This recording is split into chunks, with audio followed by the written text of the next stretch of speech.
videolõunatund Nõmme raadios. Ja tere maailm, ongi lõunatund Nõmme raadios, olemegi teie sealpool, mina siinpool, aga üldiselt kas nüüd tänu meile või kuidas seda teistpidi öelda, tänu planeedile me pöörleme edasi, võiks öelda jah, meile ainuomase elegantsi ja kordumatu graatsiaga, aga ons vaja ennast nii palju kiita. Kuigi kiita tuleb kõiki toetajaid, sest ei parane see olukord sugugi mitte. No jah, midagi jääb peale, kaamerad on, värk töötab, aga see kõik käib väga üle kivide ja kändude, aga ei ole ka üheski pühakirjas öeldud, et Lepal ja Nõmme raadiol peaks kõik ludinal minema. Ei ole ju, eks ole. Hääl kole, nagu eelmises saates sai vist seletatud ja no muidugi lootus jääb, sest kui sa ei looda, siis sa annad alla ja sellega on, no võiks öelda ka ladina keeli alea jahta est, sind ei ole enam. See ei olnud tõlge. Tõlkevärki võite ise uurida, aga ma olen teile südamest tänulik, et meie 5. punt, no sel nädalal loodetavasti koguni 6. punt saab oma asjad aetud ja tegevus jätkub nii, nagu tema jätkuma peab. Kauaks seda tegevust on, seda ei ütle keegi kurat, aga nii nagu mitu saadet on alustatud, ikka seesama vana 4 küsimust. Ja tõepoolest kui ühest küljest südamest ma ootan ja loodan toetajate arvu suurenemist, siis teisest küljest seesama süda ootab ja loodab, millal keegi tabab ära ja karjatab valju häälega välja need seosed, mis on küsimuste taga just, mis juhtub, kui nii teha. No annan veel ühe vihje. Kas meie valitsus on seda küsimust põhjalikult vaaginud? Nad on vaaginud ainult, kui meie tõstame makse, siis me saame palju raha, siis me saame seda raha ja nii edasi. Aga mis sellega kaasneb? Tõsi, Hergeo kirjutas ühe artikli, millest ma usun, et suurem osa ilmutati ka, vaat ma nüüd ei oska peast öelda, mis väljaandes, aga ilmutati, et te saate esimese hooga oma lõuatäie raha kätte ja siis on prss. Nüüd avastatakse ka, et need põllumajandustoetusi oleks vaja. Oleks muidugi vaja olnud juba ammu. Nii nagu klassikud ütlevad, mõelda tuleb palju ja õigel ajal. Mis juhtub, kui nii mitte teha? Kui mitte tõsta makse, kui mitte öelda, et elektri hind on meil Euroopa kõige madalam, aga sellega kaasnevad riigimaksud on Beethoven, aga mitte see trillalla-trullalla, mis Euroliidu hümn pidi olema, vaid üks teine teos varem kirjutatud, 5. nimelt, sümfoonia muide. mis ei juhtu, kui nii teha? No selle kohta võib öelda ka puuga pähe, et rahva olukord ei muutu kergemaks. Mis ei juhtu, kui nii mitte teha? Põhimõtteliselt võib öelda, et ei juhtu mitte sittagi. Tähendab, on sama hull kui oli ja tasahilju sellega harjutakse nagu konn keetmisega ja muidugi, nagu ma siin soovitasin juba hooga, vaadake need asjad läbi ka mineviku vormis ja olgu tema nagu tema on.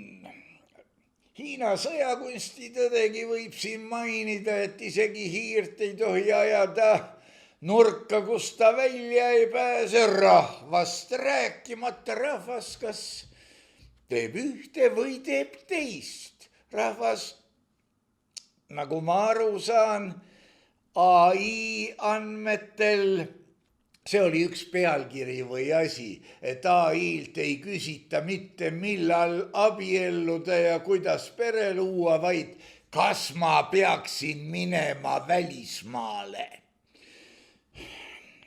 Välismaale minekuga on ka niimoodi, et praegu võib öelda, et see Iidam-Aadam, mis omal ajal algatati, et toome siia sisse palju igasuguseid seiklejaid Araabia maadest, kes võivad ju väita, et nad moslemid on, aga vaevalt, et nad tegelikult on. Küllap siin mõni aktiivsem ja tiitliga usuisa üritab neid õpetada moslemiteks, aga ega nad ole, sest kui on tegemist ju islami suhtes, kuidas see oli ilusti öeldud, et islamist lahti öelnud moslemitega või umbes nii, siis jah, aga põhimõtteliselt on õhus üle-euroopalised kodusõjad, kus kohalik elanikkond hakkab purtsuma-pärtsuma selle vastu, et intervjuudes korralikus inglise keeles muide, aga jah, teiste rahvariietes tegelased ütlevad, et ei, see siin on meie kvartal, me võtsime selle endale, meil on siin hea elada, kohalikud, kui ei meeldi, minge ära. No teate, meil on see Eestis juba olnud, me peame ka arvestama, me ei pea arvestama, kuidas saavad need arvestada, kes ei teagi, mida tähendab lause u nas tak не делают. Meil ei ole nii kombeks. Teie peate nüüd oma kodumaal käituma nii, nagu meil on kombeks seal, kus meile kohe väga ei meeldinud ja kust me ära tulime. Jah, aga nagu sai siin märgitud, planeet pöörleb edasi ja looduse kroonikene küllap siis temaga koos ajab aga oma asju ja liigub nagu tema. Nüüd võiks visata ka ette veidi statistikat. Võimalik, et see teid huvitab, võimalik, et mitte. Meie saateid, vähemalt seal, kus on videod, kommenteerib esimese hooga 100, hiljem vähem. Mitu kommentaari saadud kommentaaride hulgast on sellised, et panevad ajukurdusid kuidagipidi kahisema ja ajupoolkerasid üksteise vastu hõõruma, seda ei oska mina öelda. Aga 100 toetajate hulka ei ole ma välja arvutanud ja vaevalt, et seda vajagi läheb.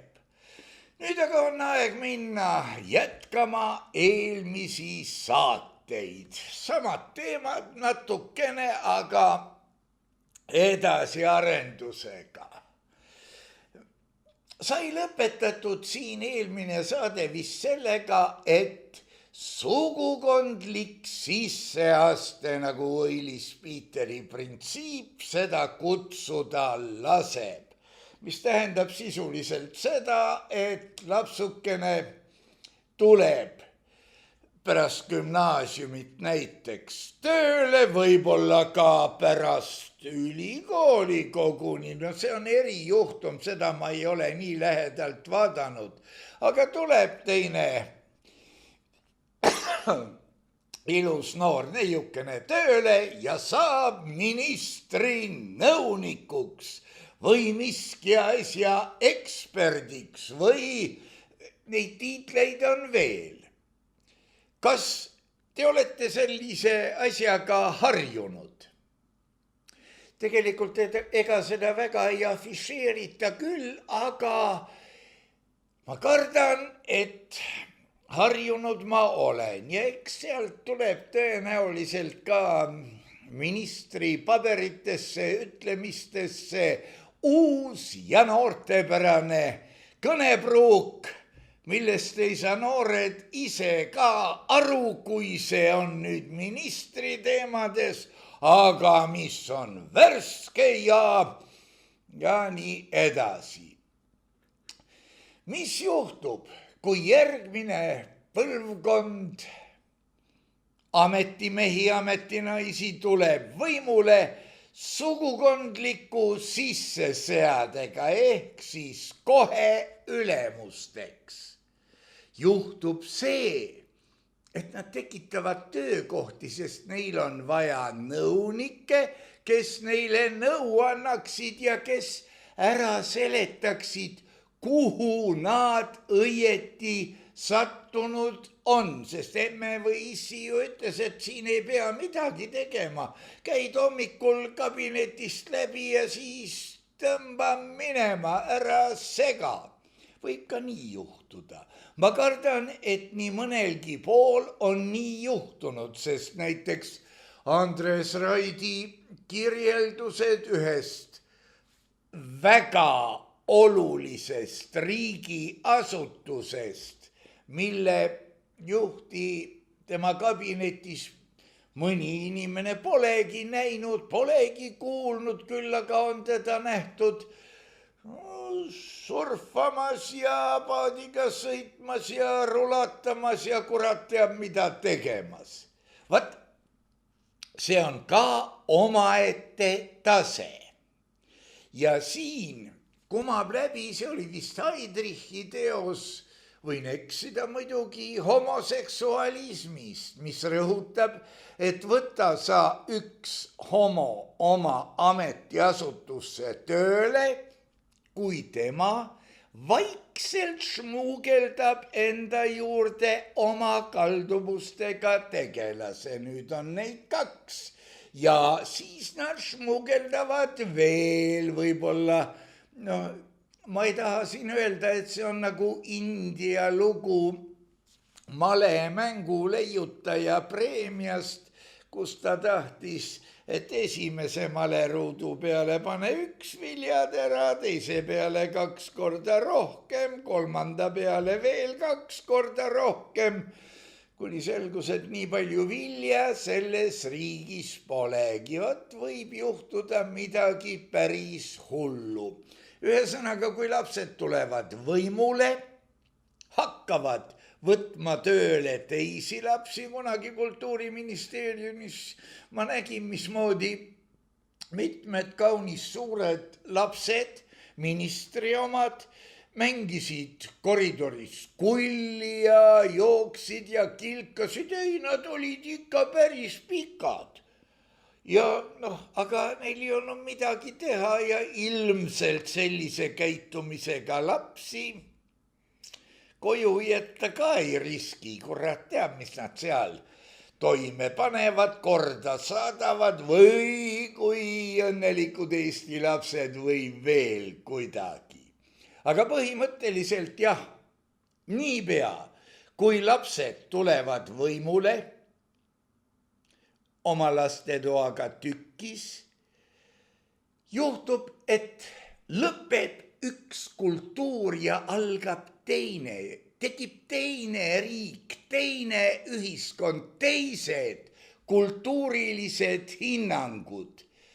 Enam ei ole, et tehakse pidulik kontsert ja seal esinevad meie kultuuri tipud, kui nii võiks öelda. Kasutatakse ära rahvusooperi ja rahvuskooride võimalusi. Ei, aitab räpist küll, rahvas tahab seda. Ei no võib-olla tõesti, seal öeldakse ka olulisi sõnumeid, ma ei välista. Aga ma olen liiga vana, et seda kuulata ja kuidas sa paned nüüd ülikonnas selga valge särk, võib-olla kikilips, kui sul on juhtumisi, ma ei tea, frakk seljas või umbes nii. Ja siis tuleb mingi digitaga. Vot ongi meil võimalus jälgida ühe kultuuri hukku ja teise algust. Ja kui me hakkame siit tuletama, siis tõenäoliselt viimase, esimesest maailmasõjast siiamaani on midagi taolist tegelikult korduvalt juhtunud ja nihked toimunud. Kui aga tulevad nüüd võimule juba lapselapsed, sellest algpunktist arvates ehk 3. põlvkond, siis laguneb kõik veel enam või veel kord.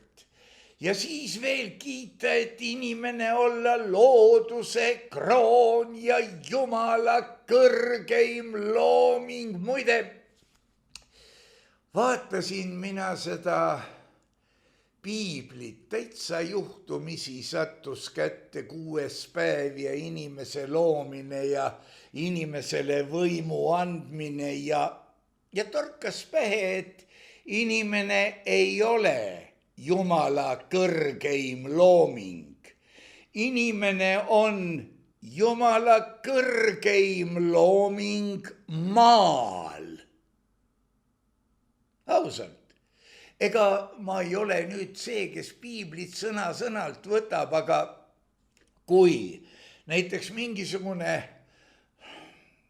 pidi olema kõrgeim süsteemne miski, jõud, mõistus, mis pani kokku nii, et meie planeedil on inimene, kes on hull küll tegelikult, sest kui raha dikteerib inimese käitumist, siis parem ärgu inimest olgu. Aga on nagu on. Ja inimene ongi maa peal see kõrgeim olend, kes suudab hävitada kõik. Aga ega siis vana Jumal tervet universumit teinud selle väikese tola jaoks, kes ei suuda teist korda enam kuu pealegi minna või ma ei tea mitmendat korda. Võib-olla pole käinudki. Mille jaoks tal on vaja kõike seda Kassiopeiat ja muud taolist värki? Ei ole vaja. Teinud lihtsalt üks väike purk, pannud ta sinna sisse ja kõik. Aga jah, loomisloost võib välja lugeda, et inimene on Jumala kõrgeim looming maal, mitte aga kogu universumis. Te võite vaielda, võite mitte vaielda. Ma võin eksida, eksimine olla ju inimlik. Kui ma oleksin Jumalaga võrdväärne, siis ma oleks... Kas oleks? Igal juhul jah, universumit ei teinud Jumal mitte selle jaoks, et mingisuguse imepisikese killukese peal oleks inimene ja prõmmiks rusikaga vastu rindu ja kiidaks, kui vägev, kui tark, kui ilus tema kõik on. Õieti peaks sinna süsti tegema võib-olla. Aga jah, ei ole midagi parata. See inimese enesehinnang ja kõik muu, see põlvkondade vahetus, see kõik on üks kena ühiskondlik liikumine või sotsiaalne dünaamika. Ei ole midagi parata, aga iga järgmine põlvkond, kes praegu võimule tuleb, on tükis ohmum kui kaks eelmist kokku ohmunduse mõttes. Inimesel kaovad ära käelised oskused näiteks. Ta ei oska midagi teha, ta ei tohigi midagi teha, ta peab kutsuma seinakontakti parandamiseks ka meistri kuskilt firmast, mida aktsepteerib tema korteriühistu või kurat teab kes. Sest võimule on tulnud meil ka ja juba ammu degenerandid. Vaadake kuskilt sõnastikust, mida see sõna 5 aastat tagasi tähendas, sest täna võib see tähendada juba midagi suurt, üllast ja ilusat. Aga nüüd see värk, et kui lapsuke ei ole nii memmekas ja kui tema ei taha üle võtta oma vanemate ameteid, olla see või teine või lasta vanematel enda peal välja elada oma untsu läinud unistusi, mis on kõige hullem. Siis võib juhtuda, et lapsukene kasvab piisavalt suureks ja valib täitsa oma tee ja rikub sellega ära dünastia loomuliku kulgemise ja teise või kolmanda põlve ohmusid ei tulegi. Tuleb sihukene tegelane, kes on iseenda jaoks midagi ka selgeks õppinud. Dünastiaga on muidugi, aga ühiskond, rahvus, keel, kultuur, need võivad ju püsima jääda. Juhul muidugi, kui lapsuke ei vali mingit taolist teed, mille eest vanasti oleks hullumajja pandud. Aga nojah, me võime vaadata võimu kui sihukest. Esimene võimupõlvkond, teine võimupõlvkond, kolmas võimupõlvkond ja siis, kui me süübime ajalukku, me saame teada, et 4. põlvkonda ei ole praktiliselt kunagi olnud. Tutvuge kuningate dünastiatega, need on tavaliselt olnud ka sihult või hingelt niisugused, et tuleb kõrvaldada. Meil on mitut liiki propagandat. 2 propagandat on selle tavalise inimese jaoks, inimhulga, võiks koledasti öelda ka arutu biomassi jaoks. Ja need propagandad on massipropagandad. Need tuginevad tavaliselt, üks loosung, seda ma ütlesin eelmises saates, tarbi ja ole uhke, mis sa kõik ära tarbisid. Ja teine on siis vastavalt liberaalsem sihukene propaganda, et mina olen ainulaadne isiksus, kõik ülejäänud, need on ühesugused ja muide ongi ühesugused, sest neil on vaja korraldust, et istuda, korraldust, et astuda. Ja nii nad ongi ühesugused, ühesuguste keskel. Öeldakse, tehke tõrviku rongkäik, näoilme võtke Viimse reliikvia filmist ja tehaksegi ära, ostetakse tõrvikud, marsitakse. Ainult, et kui kunagi oli sel asjal eesmärk, et päeval ikka lossi kallale ei mindud ja öisel ajal oli tark, kui oli tõrvik käes, siis tegelikult juba Hitler nusserdas selle kuidagi pea peale, aga samas rahvustunnet tootis sellega nii, et oli kohe. Ma ei ütle selle kohta ühtegi sõna halvasti, sest riik ehitati seal üles, kuni Ameerika pankurid väga vihastasid. Võt on siukene, me võime neid ühesuguseid vaadata ja jõuda orja mõtlemise juurde. Orja mõtlemine ei ole mingi kujund, see on täiesti selge moodus tunnetada maailma. Te pange käsi südamele või katsuge kuidagi enda sees, enda ees aus olla ja esitage küsimus, kui te kuulete uut mõtet, uut korraldust, siis mida te hindate selle juures rohkem? Kas selle mõtte sisu või isikut, kes selle välja ütles? Kui, ma olen seda korduvalt näinud, oi, kui palju, kui teie jaoks on oluline, et näiteks suure lause, hakake külvama ananassi, see on ühest anekdoodist, ärge seostage seda liialt. Kui seda ütleb minister, professor, tuntud miljonär,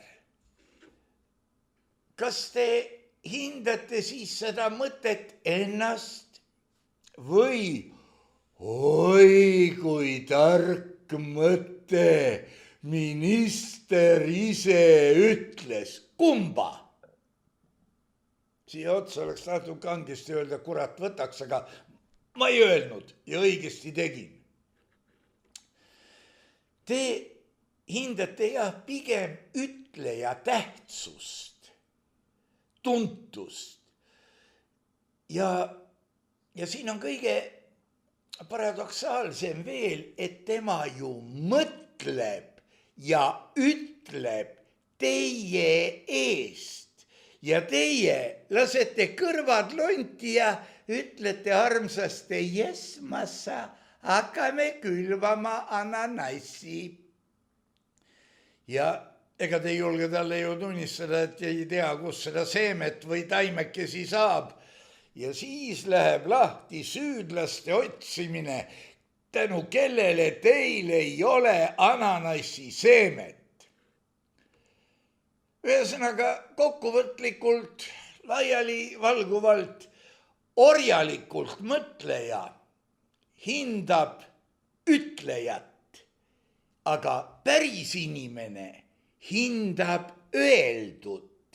Ja võt see päris inimene on siukene elukas, et ta võib südamerahuga vaielda akadeemikuga ja ta võib südamerahuga haarata kinni mõne kraavihalli mõttekillust ja öelda, oot, siin on ju vägev idu sees. Kuule, kui me võtame selle, mis sa praegu ütlesid, sina kraavihall, ja proovime niipidi, ja kraavihall vaidleb temaga, sest talle ei loe ka teie tiitel ega haridus ega riietus ja te töötategi välja midagi head. Põhimõtteliselt jah, küsimus on selles, et Kokku peavad sattuma need, kes ei hinda mitte vestluspartnerit, vaid seda, kas tegu on hea asjaga või jamaga. Vabadus ei alga mitte sellest, et teil lubatakse midagi takka kiita, vaid sellest, et te ei usu igasugust jama ütleja tiitli pärast. Siin me jõuame. Ma nii väga ei oleks tahtnud seda teemat puutuda, aga kui seda puudutas isegi Andres Raid, mitte sellepärast, et ta on Andres Raid, kuigi ta on Andres Raid, mille pärast mitmel pool teda ei sallitagi. Ma pean silmas seda sibula teemat. Noarootsi karbikene, selle peal kutid. No mis nad teevad seal? Grillivad midagi. Kui ma seda vaatasin, pehmelt öeldes mul käis tšahkat särgi all, sest just nagu ihukarvad oleks vaimses plaanis tahtnud püsti tõusta. Mida mina nägin sellel pildil, sellel suuresti kujutatud karbikaanel ja mis ilmselt võiski olla põhjus, miks võeti ette ja toodi välja, et oi, sibul, tead, kõik teavad, et venelased on sibulad. Kurat, võtku, oleme nüüd realistid. Ma tean oma lapsepõlvest, et oli termin sibulavenelane. Koguni 2 sõna, näete, või liitsõna või kuidas seda võtta. Ja see tähistas tegelast, kes tuli Peipsi äärest meie keskturule oma sibulakottidega ja müüs neid sibulaid ja need sibulad olid nii kanged, et juba, mis ma olin siis üsna väike laps veel, no mitte väike, aga need olid nii kanged sibulad, et ainuüksi koti peale vaatamine võis vee silma tuua. Ja hind oli mõistlik ja kõik oli korras. Aga nüüd selgub, et iga venelane on sibul. Või meine liebe Freund, kuidas on sibulatega, kui me vaatame näiteks Nõmme raadiotegelaste doktor Vassiljevi ja herr Gräzini peale? On või ei ole? Või viskame kulli ja kirja? Kes kurat võttis sellise julguse, et kehtestas, et eestlased nimetavad venelasi sibulateks? No klapi faktikontrolli ei ole mõtet siin peale lasta, see laulab ju meile tuttavat laulu nagunii. Aga kui mina vaatasin seda karikatuurikest või pildikest või vaimu ilmutust esimest korda, mis on kujutatud sellel pildil, karbikaanel, siis ma pärast seda, kui olin saanud teada kõik, kui kole ja jube ja mis siin kõik taga on, siiralt ma ei lugenud kõike seda jama, aga jah, väga rumal lähenemine oli. Et venelane on sibul. Kus see sealt välja tuleb? Mina nägin pildi peal tossavat Viimsi poolsaart. Puhaste T-särkidega ilmselt Ukraina esindajaid. Ja lugesin välja kujundina ainult ühe teiseplaanilise, kaunis jõulise ja jõuliselt peidetud mõtte. sõda tuleb teie territooriumile ja noh, eks võitjad olid siis pildil. No see on nii kole mõte, et ega ei imestaks, kui no, ma juba nii vana, et ma ei imesta millegi üle. Ja mida peab tegema näiteks Sibul Ivan Zandam, kui ta muutub eestlaseks vaid siis, kui ta mõne võistluse või konkursi võidab. Isegi kommentaatorid on siis ju sõbrad. Eesti on võitnud. Abdullah Kašmarbai, Eesti sportlane, tõi Eestile medali. No muidugi see Abdullah Kašmarbai, see on Sibulaga raskesti seostatav, aga kui ta räägib vene keelt ja kui nime ei tea, siis Sibul! Mida kurat siin propageeritakse? Ja järgmine küsimus oli kunagi, esines estraadil, töötas ka Eesti NSV riiklikus filharmoonias, tema emagi ilmselt. Mehe nimi oli Lembit Sibul. Ema oli Leida Sibul. Mida siis nemad peavad tegema? Oleksid pidanud tegema, nad on surnud mõlemad. Mida peab tegema aus eestlane, kui tema perekonna nimi on Sibul ja tema kõrval seisvat venelast nimetatakse samuti Sibulaks? Ei ole ju sugulased. Kas see eestlane peaks äkki muutma nime ära patriootiliseks Tsipuljaks või kuda? Iseenesest see massimeedia kaudu manipuleerimine läks ustavatel prõsse küll. Üritati suurt skandaali jälle üles puhuda, aga eks rahval ole kõrini ka juba sellistest. Aga ma saan aru, et kui avastati, et pildilt võib välja lugeda seda, mida mina oma nahaalsuses lugesingi, siis oli ju vaja kattemanöövrit. Ei, kõik venelased on sibulad ja pildi peal on ausad ja õigete embleemidega ajavad õiget või ei aja õiget asja. Kurat, nii segane värk, et põhimõtteliselt ajab hulluks küll. Massimeedia ja manipuleerimine massimeediaga. Õieti, kas siin saabki öelda, et massimeedia, kui selliseid kraksatusi võimendab, ma pean silmas neid peavoolukraksatusi, kus kuskilt võsast tuleb keegi välja, kes hakkab, mina tean küll.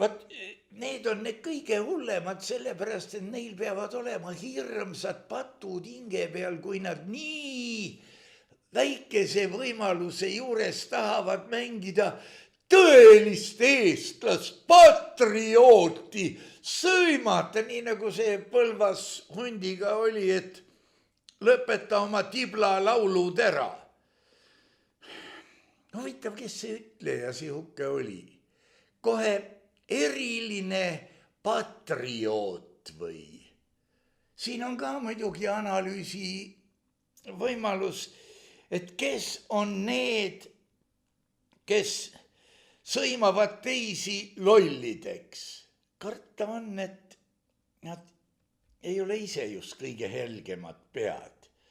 Ja muidugi, kui keegi hakkab hirmsasti hõiskama, et vot nii ei tohi, kas ta ise on siis vastaspoole tippesindaja.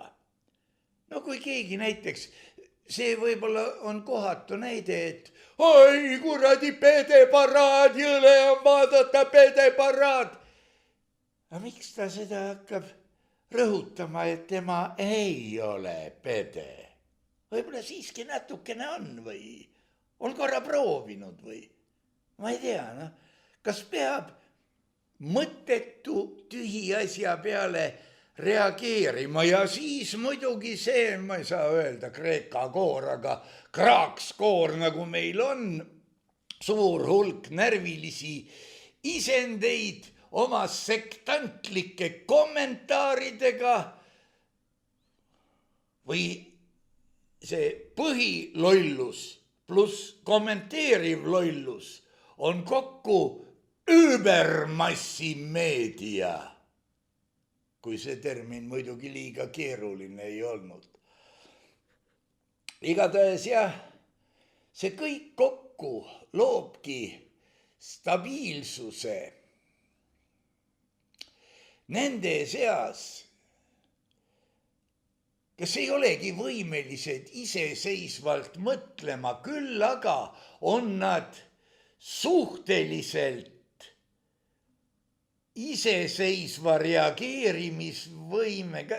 Ega see ei ole ka nii iseseisev, sest nad teevad seda ikka nii, et ma teen nagu teised, siis ma olen nagu teised, siis mind ei panda tähele, siis ma olen eriline. No ikkagi on vaja mingisugust käivitavat impulssi, et nad midagi teeksid. Sellel tavaliste inimeste tavalisel hulgal on vaja seadusi, korraldusi, muidu nemad ei oskagi midagi teha. Aga seaduste ja korraldustega luuakse kõige lihtlabasem ülereguleerimine. Ülereguleerimise tulemus on ohmustumine. Mina ei tea, mis ma tegema pean. Vanasti oli siin liiklusmärk, siis pidi tegema nii, aga nüüd liiklusmärki ei ole. Ma lähen teist kaudu, eks ole? Kus on? Seda ei ole mõtet küsida ka, see on retooriline küsimus. Kus on iseseisev mõtlemine? Juba nõukogude ajal lugesin mina lugu. See võis Toomas Kall olla, aga ma ei vannu tasemelt küll. Ühest väga heast tudengist, kes elas koos teistega ühikatoas ja kes tegi kõike kella järgi. Tal oli kohe paberileht, kus ta vaatas, mis kell on ja siis hakkas kas õppima, tegi kükke, käis väljas värsket õhku hingamas, tähendagu see mida tahes. Ja korraga tekkis moment, et igal päeval ühel ja samal ajal heitis tema pikali oma voodisse ja jäi vaatama lage. Ja vaatas, ma ei mäleta kui palju, kui kaua. Ja siis tõusis üles ja läks midagi muud tegema, aga tema rutiini miski asi lõi segamini, kas ta jäi auto alla või igal juhul teised tudengid said kätte tema paberi ja neil oli totaalne huvi, mida see tähendab, mida ta siis tegi. Võtsi paberi lahti ja selgus, sellest kellast selle kellani oli iseseisev mõtlemine. Vaat niimoodi. Me oleme praegu oma regulatsioonidega uhked, kui inimene seisab öösel ilma liikluseta tänaval juhuslikult tööle jäänud valgusfoori taga vöötraja ees. Valgusfooris on punane tuli ja ta ootab ja ootab ja ootab, kuigi terve mõistus ja ma võin praegu mööda panna ja vist oli, no muidugi jalakäija peab veenduma oma ohutuses ja liikuv transpordivahend ei tohtinud vist tee ületamise puhul olla lähemal kui 40 meetrit, aga see on siukene keeruline ja uitmälukild. No vot, mis see siis on? Me oleme uhked, et ta seisab seal ja samas ega tema tea, kas kõrval põõsas on juba keegi, kes võiks võtta teda trahvida, kui ta eirab punast foorituld. Ma ei taha siin propageerida mingisugust liikluseeskirja rikkumist, aga olla uhke selle üle, kui hästi dresseeritud inimesed meil on, kui vägevasti on mutta trambitud kogu nende iseseisev mõtlemine ja otsustusvõime.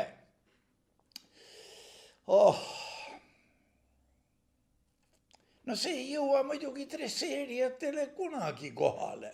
No ei jõua lihtsalt. Üks osa tarbijatest või ühiskonnast õigemini tarbib, tunneb uhkust. Need on täistarbijad. Ja see teine osa ühiskonnast, kellel on mingisugused ressursid ja võimalused, võib-olla haridus, perekondlikud sidemed, väike kapital ja nii edasi. See osa neelab reipalt liberalistlikku propagandat. Vaata, mina olen eriline, teised on ühesugused, millest tal on tegelikult õigus. Ja ta pildistab ennast nii, et võt sütikene tema näo kõrvalt paistab ka mingi ehitise vundament ja teiselt poolt ei tea, mis veel. Mina käisin seal, ma pean nüüd meelde tuletama, kus see oli. Ja see osa just selle tarbija kõrval loob tegelikult ideaalse tasakaalu. Sest nemad tõestavad ülejäänudele, et nad on ainulaadsed isiksused, loovad siia kadedust, mida ei saa vahendite defitsiidiga niimoodi realiseerida ja ongi tasakaal, sest siin on tegu ju vastandite ühtsuse ja muu sihukese dialektilisega. Ja muidugi on siin mängus ka järgmine või õigemini kas tuleb mängu või on juba mängus propagandasüsteem ja siia kuuluvad siis kõrgema taseme propagandistid, kes annavad edasi valitud fakte, numbreid ja kõik see on edastatud omaenda tõlgenduses ajupesuna. Selle koha peal mul ikka meenub anekdoodiks keeratud teise maailmasõja aegne vist. Saksa päritolu võiks olla suundade järgi arvestades, et pooled meie tankid ründavad idarindel. Ja rahvas ruigab rõõmust. Milline tohutu armee, pooled meie, issakene küll, seda on palju, ründavad idarindel ja mitte keegi ei tule selle peale, et lause teine pool oleks olnud. Ülejäänud 2 on reservis. Ja sellist ajupesu tuleb meil oi kui palju. Vaadake, kuidas meile serveeritakse hinnatõususid, mis kõik on maksjate huvides. sest kui meie hinda ei tõsta, siis on riik sunnitud. Aga võiks ju küsida, kuhu te sunnikud selle raha siiamaani pannud olete?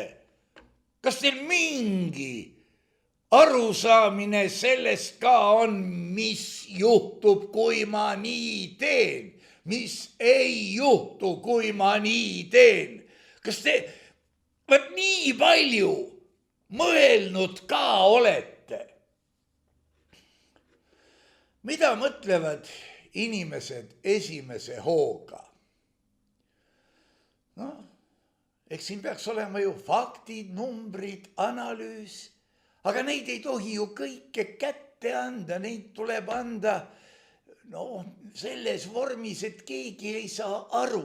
Kui te loete mingisugust statistikat, et meil juhtus nii ja naa palju autoõnnetusi möödunud aastal, siis see on esitatud ju hirmsa lälluga, et aga ülemöödunud aastal ja võrreldes sellega, mis oli kirjas kunagi Vana-Rooma ajalehes Acta Diurna, on meie olukord muutunud tükk maad paremaks, sest on välditud see, et ta oleks läinud tükk maad halvemaks ja ongi. See oli Parkinson oma seadusega, kes kirjeldas, kuidas koostatakse dokumenti ja mulle kangesti meeldis, kui tundub, et kogu sitt on juba sündinud. Siis kirjutas Parkinson ja nüüd astub areenile segase sõnastuse spetsialist. Kui mõned, kuidas neid nimetada, fantasöörid või unistajad või idealistid on esitanud mõtteid, et seadus peab olema kõigile üheselt mõistetav, siis minu meelest on seal kirjas kuskil, et seadusest ei tohi aru saada isegi see, kes selle seaduse kirja on pannud. Sest muidu ei saa astuda areenile andekas, ma ei tea, riigiõiguse või millegi taolise jurist ja öelda oot, aga siin me võime seda vaadelda hoopis teise nurga alt ja kuigi siin on öeldud, et veekogul liikuvad veesõidukid, kas siis auto ei või mõnikord vette kukkuda? Mes võib. Ja kui me oleme vaadanud Ameerika maa filme, siis me teame, et kui auto kukub vette, ta ei upu kohe ära. Järelikult teatud aja jooksul on tegemist veesõidukiga, sest paigal ta ju ei seisa. Me oleme harjunud või õigemini meile on pähe pekstud, et ühiskondasid iseloomustatakse tavaliselt ühiskondliku korra järgi. See on muidugi niisugune asi, et ma olen korduvalt mõelnud, et mis ühiskondlik kord see meil siis õieti on. Ma saan aru, et Eesti on oma IT-värginduses maailma esirinnas, sest tänu e-valimistele juhtub nii, et selle esirinnas olemise vastu on väga tema raske vaielda. Nojah, ühiskondlik kord, mõni on sotsialistlik, teine on kapitalistlik, siis räägitakse midagi fašistlikust, millest ei teadnud isegi selle kõige vingemad esindajad suurt midagi. Vastus oli, et hilja, meid on liiga palju, kui küsiti, mis see on. Tegelikult, kui vaadata ühiskondlikku nihet, umbes 1961. 1962. aastal,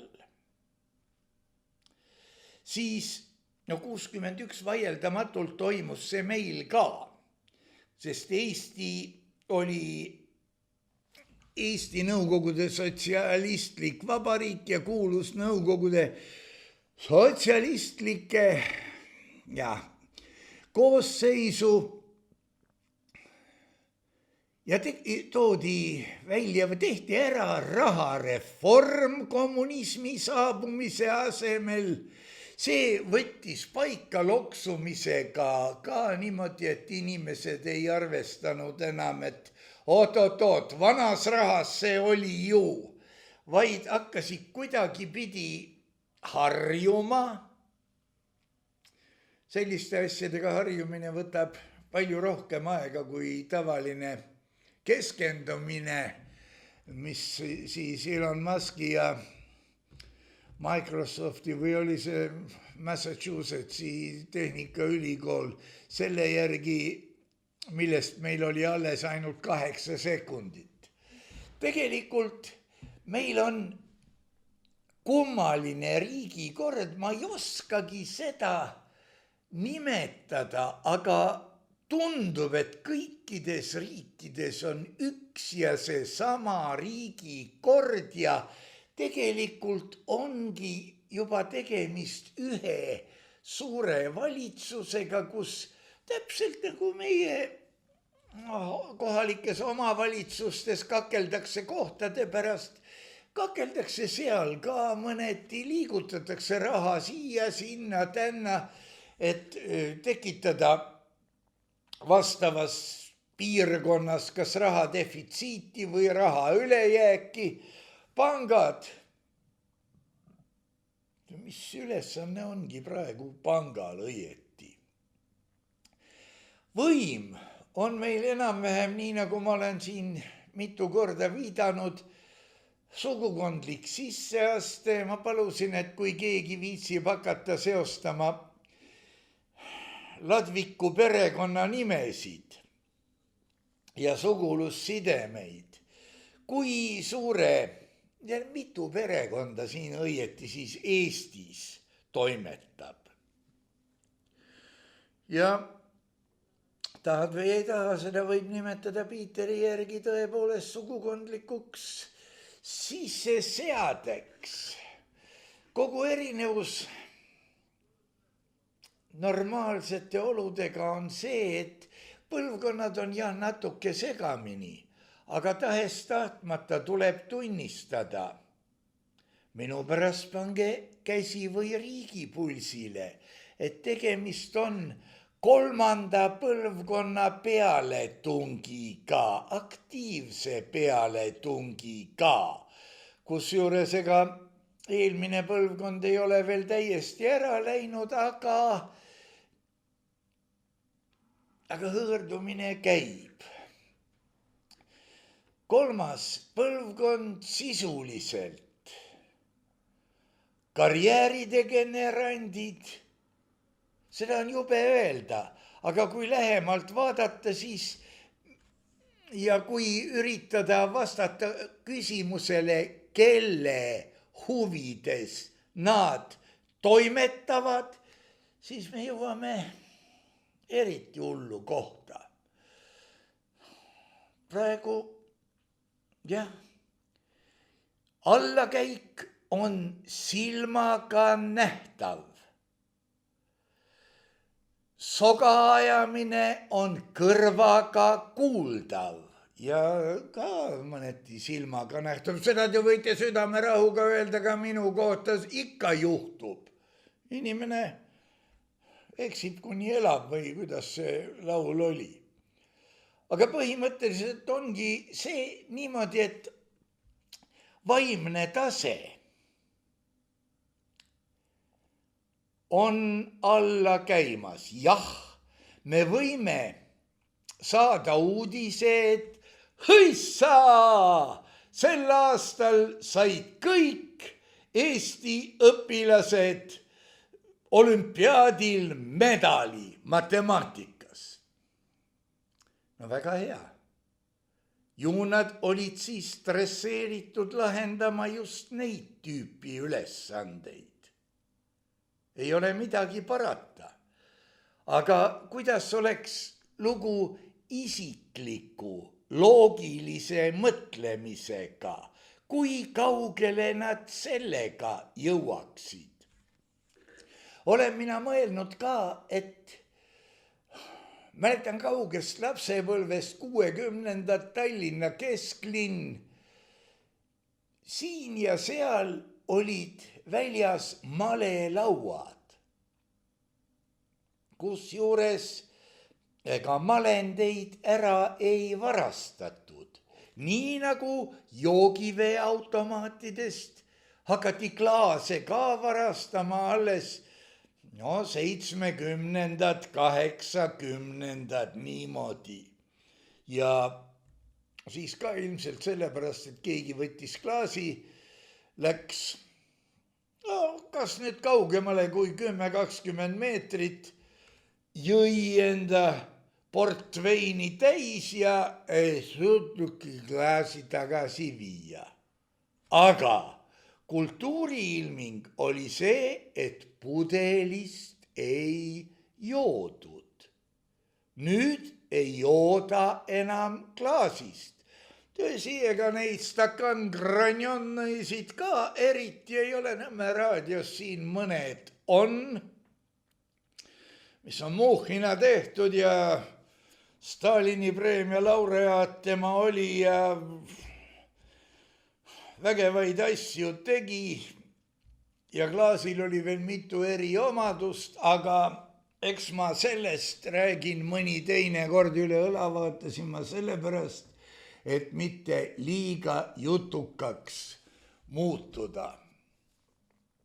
Igatahes 1961-2 kuskil toimus meie aladel midagi, mis hakkas aeglaselt laienema ja mis laienes nii kaugele, et täna me oleme siin. Olge tänatud toetajad, ilma teieta te oleksite seal. Ja meie viiekesi siin ilmselt juba ammu ei oleks. Teie tugi on midagi asendamatut ja asendamatu kas või juba sellepärast, et see hoiab meis kõigis alles tunde, et me ei ole veel üksi, kuigi võib juhtuda, et jääme. Olge tänatud toetajad ja meie püha sõda läheb edasi.